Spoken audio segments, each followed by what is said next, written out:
Ya, kembali lagi di Dokter Ros Indonesia. Kalau bicara masalah kebiasaan mengkonsumsi makanan, semua orang memiliki variasi atau kegemaran yang berbeda-beda. Termasuk Feby Febiola. Tadi kan mengatakan yang setengah-setengah matang adalah ya, kayak sashimi, sashimu.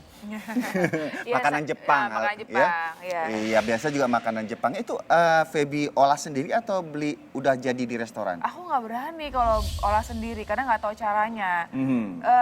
Karena aku taunya itu sashimi harus dimasak oleh chef yang berpengalaman, yang khusus punya license untuk bisa bikin sashimi. Soalnya ngeri kan? Karena dalam pemilihan tidak hanya pemilihan dagingnya, pengolahan juga harus tepat sehingga saat konsumen makan atau mengkonsumsinya juga Nggak jadi tetap sakit. tidak jadi sakit. Nah, ini bicara masalah mengkonsumsi makanan setengah matang, mungkin pengalaman Anda pemirsa pernah menjumpai seperti tadi yang udah bertanya atau Feby, tapi pada dasarnya adalah mengkonsumsi makanan selain nutrisi juga pengolahannya harus diperhatikan.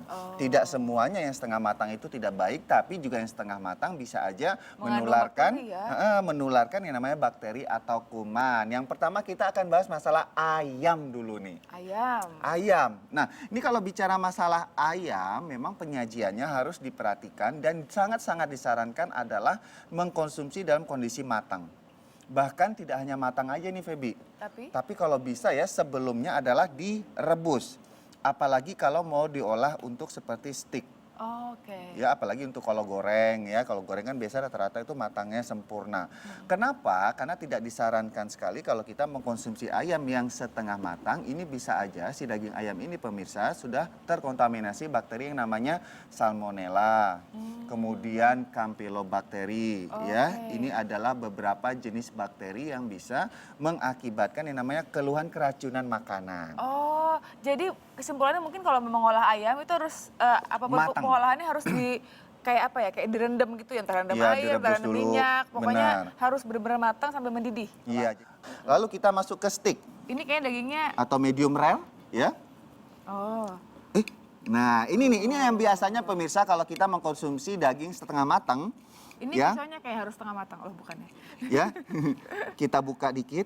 Iya, harus dicek dulu ya. Nah, ada agak-agak merah-merahnya. Oke.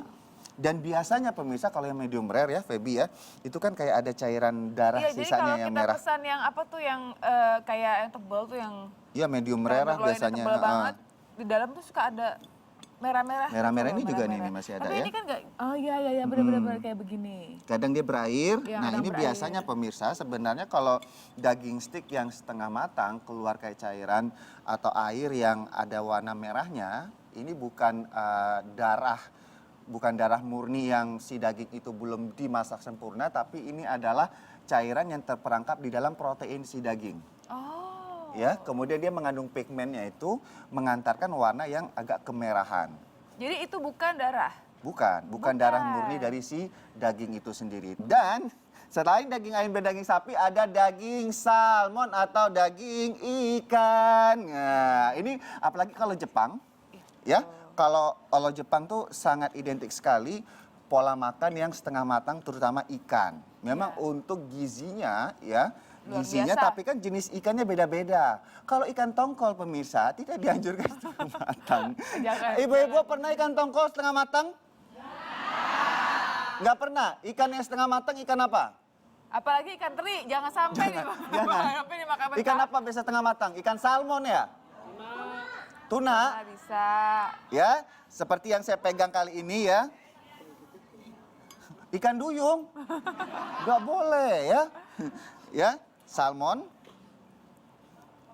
ini indah sekali ya, salmon, tuna, sarden juga biasanya setengah mateng ya. Ini warnanya segar sekali, tapi ingat pemirsa beberapa bagian dari ikan yang dikonsumsi setengah matang ini harus dikhawatirkan adanya kontaminasi cacing pita. Oh gitu. Ya, namanya itu memang susah pemirsa, namanya Dipilobotrium latum. Apa namanya? Dipilobotrium latum. Ini menurut penelitian dari Universitas Georgia USA, si cacing ini 40% bisa mengakibatkan kematian. serem juga ya. Iya, selain resiko-resiko lain apabila kita memiliki kebiasaan mengkonsumsi makanan ikan setengah matang, yaitu muncul anemia, rasa lapar terus-menerus, defisiensi atau kekurangan si vitamin itu akibat si cacing pita itu itu. tadi ya. Lalu selanjutnya tadi telur udah, ikan udah, ayam udah, daging sapi udah. Yang selanjutnya adalah sayur. Biasanya saya cukup ngerebus sebentar, ya kayak Kalau mau nggak biasa kakinya sambil diangkat, jadi nggak oh bisa. ya nggak biasa makannya ya. Bener, kalau yang luar biasa biasanya ini contohnya ini wortel. Wortel saya setengah matang aja, saya potong kecil-kecil. Ini tujuannya adalah di saat kita direbus sebentar, 2-3 menit, ini rasanya tidak terlalu keras seperti rasa sebelum dia diolah. Kemudian beberapa sayur, ya, apalagi sayuran hijau ini kita rebus sebentar aja. Dan untuk menghasilkan kandungan gizi ini tetap optimal, tidak dianjurkan sayur ini dimasak secara matang. Oh, Ya, jadi ini setengah bagus matang. buat ini ya, buat diet ya. Buat diet Iya, bagus. siap. Jadi pada dasarnya tidak semua makanan itu tidak boleh dikonsumsi setengah matang.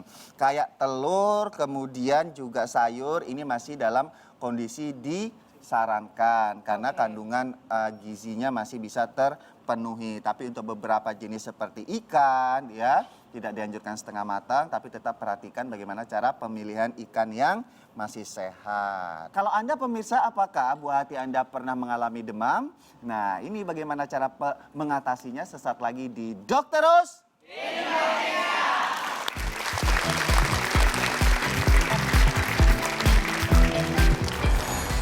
Atasi demam ringan pada anak.